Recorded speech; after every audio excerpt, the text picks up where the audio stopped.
Hello and welcome to Daily English Flow. We're really happy you're here. I'm Amelia. And I'm James. On this channel, we practice real, everyday English with simple and natural conversations. If you enjoy learning this way, don't forget to subscribe and like the video.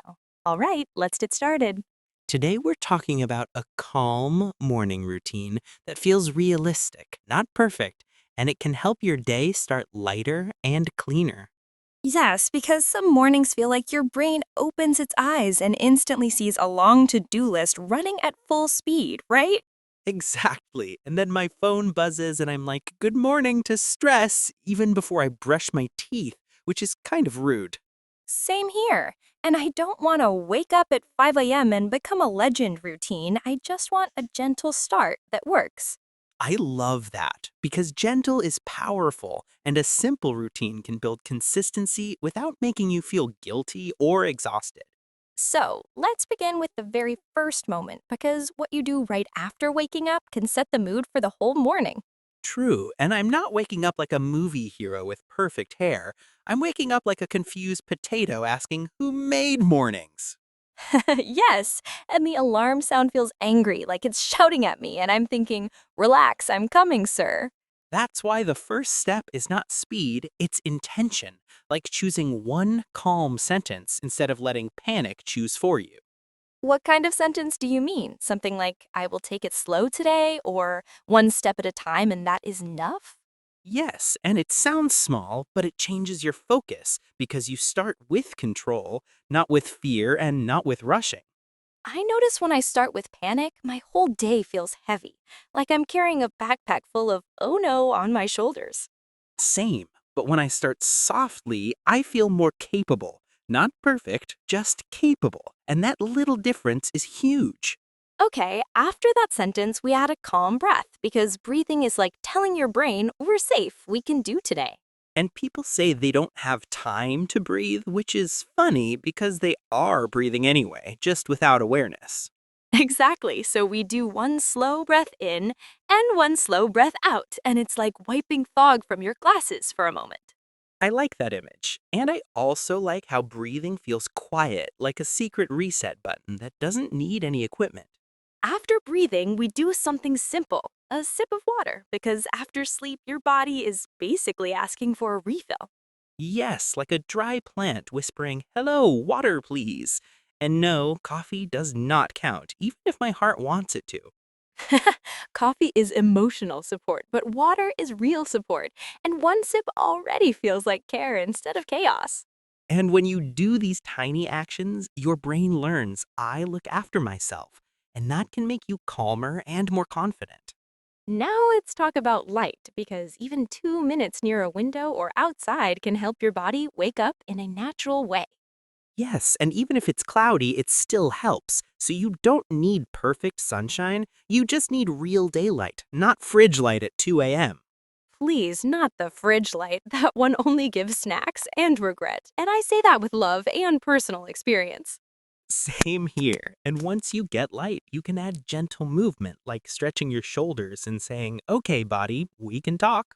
I love that because my body negotiates with gravity in the morning, and stretching is like a friendly deal, not a hard workout.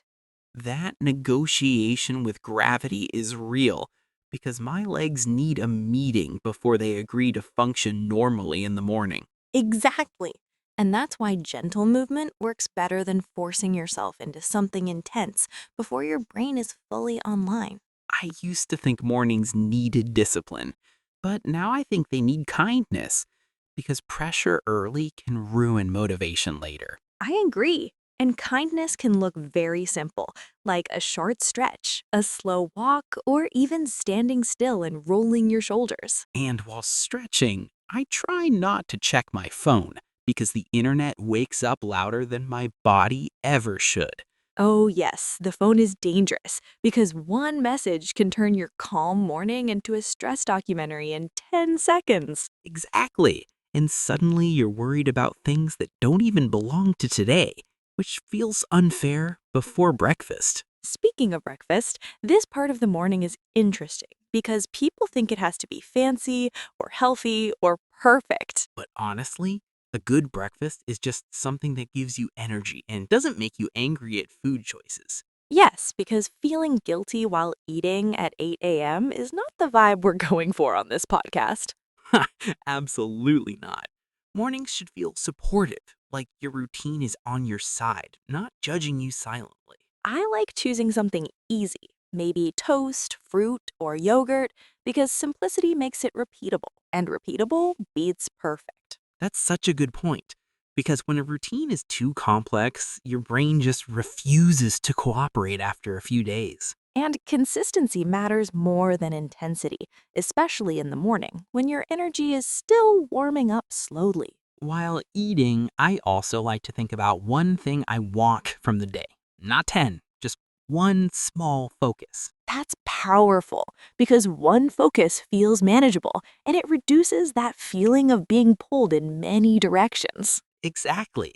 And the focus doesn't have to be productive, it can be emotional, like stay calm or be patient. I love that idea because emotional goals are often more important than task lists we never fully finish. And when you finish breakfast with that intention, you already feel more grounded, like the day has a soft direction. After that, I think it's helpful to plan lightly, not a full schedule, but a simple outline of the day. Yes, like choosing 3 priorities instead of 20, because 20 just creates stress and disappointment before noon. True. And when the list is short, finishing it actually feels rewarding instead of impossible. I also remind myself that plans can change, and that flexibility is part of a healthy routine, not a failure. That reminder is important because many people quit routines when one morning goes wrong, and that's unnecessary pressure. Exactly.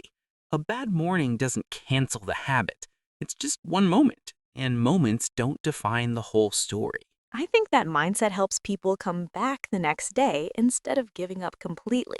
And that's really the goal of a morning routine to help you return, not to prove how disciplined you are. So, after planning, we usually move into work, study, or daily tasks, but the calm foundation stays with you. Yes, and even when the day becomes busy, you can remember that the morning started with care, not chaos. That memory alone can help you slow down later when stress appears unexpectedly. I've noticed that when my morning is calm, I react better to problems, and I don't take things so personally. Same here. It's like the morning sets an emotional tone, and the rest of the day follows that rhythm naturally. That rhythm really matters because when the morning feels rushed, the whole day feels like it's chasing you instead of walking with you. Yes, and I notice that on calm mornings, even small problems feel easier, like my brain has more space to think clearly. Exactly. It's like you start the day with extra patience in your pocket, and you can use it when something annoying happens. For example, when something goes wrong at work, I don't instantly panic. I just pause and think, okay, what's the next step? That pause is powerful because many people react before they think, especially when the day already feels loud and heavy. I also like to add a short, quiet moment before starting work, just 1 minute without music, talking, or notifications. Oh, that sounds scary for some people because silence can feel uncomfortable when you're not used to it. True, but that discomfort disappears quickly, and silence becomes a space where your thoughts can line up instead of fighting. I agree. And during that quiet minute, I sometimes ask myself how I feel, not what I need to do, just how I feel. That's such an important question because emotions don't disappear when we ignore them, they just wait louder. Exactly. And when you notice your emotion early, you can treat yourself better instead of pushing through with frustration. Sometimes I realize I feel nervous or tired, and then I adjust my expectations for the day, which helps a lot. That adjustment is healthy because not every day needs maximum productivity. Some days just need stability. I think people forget that balance includes rest, not just action, and mornings are a good place to remember that. Yes, and a good morning routine should support your real life, not an ideal version that only exists on social media. Absolutely, because real mornings include bad sleep, late alarms, and unexpected messages, and that's normal. And when those things happen, the routine doesn't break. It simply adapts, which makes it sustainable long term. Sustainability is the key word because a routine that works only for 1 week is not really helpful. Exactly. And that's why simple actions like breathing, water, light, and gentle planning are so effective. I also think it's important to enjoy the routine because enjoyment increases the chance you'll repeat it tomorrow. Yes, enjoyment builds connection.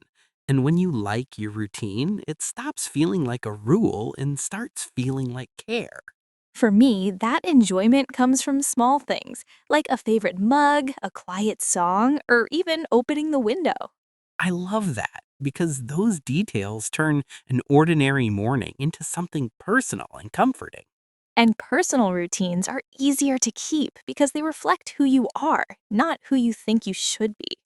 That's such a good point. And I think many people quit routines because they copy someone else's life instead of building their own. Exactly, and comparison steals motivation, especially in the morning when energy is still fragile. So, if someone listening feels like mornings are hard, I want them to know that they don't need to fix everything at once. Yes, starting with one small change is enough, and that change can grow naturally over time. Even choosing to wake up and not rush immediately is already a meaningful improvement. I agree, because calm is not about time, it's about intention, and intention is always available. That intention can follow you into the afternoon too, because when the morning feels kind, the rest of the day feels less aggressive.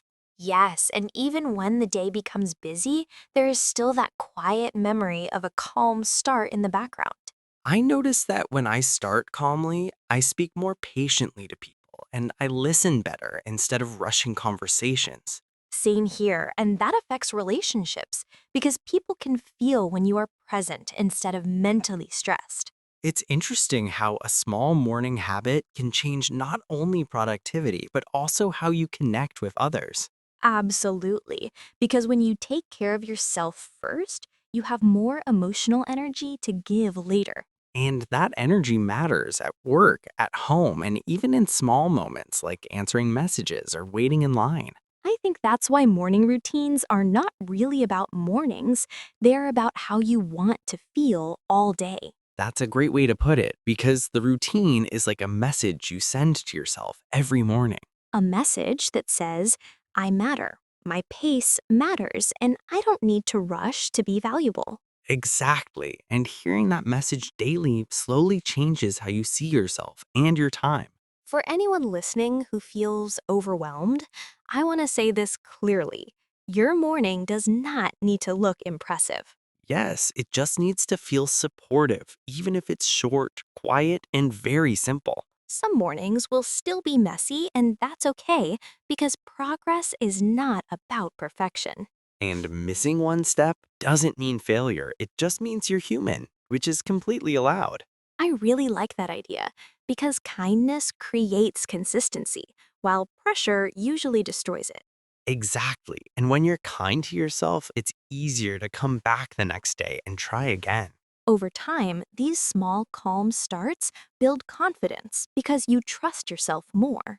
And that trust is powerful because it helps you face challenges with less fear and more stability. So, if you want to try a calm morning routine, start tomorrow with just one thing from today's talk. Maybe it's one breath, one glass of water, or one quiet minute before checking your phone. Whatever you choose, let it be gentle and let it belong to you, not to someone else's schedule. And remember, mornings are not a test, they're an invitation to begin again. I love that because every morning is a fresh start, no matter how yesterday went. Exactly. And that makes mornings less scary and more hopeful. We really hope this conversation helped you think differently about your mornings and your routine. Yes, and we hope you feel encouraged to create a morning that supports your real life. Thank you so much for spending this time with us and practicing English together today. Don't forget to subscribe to Daily English Flow and like the video if you enjoyed this conversation. We appreciate you being here, and we'll see you in the next episode. Take care, have a calm day, and see you next time.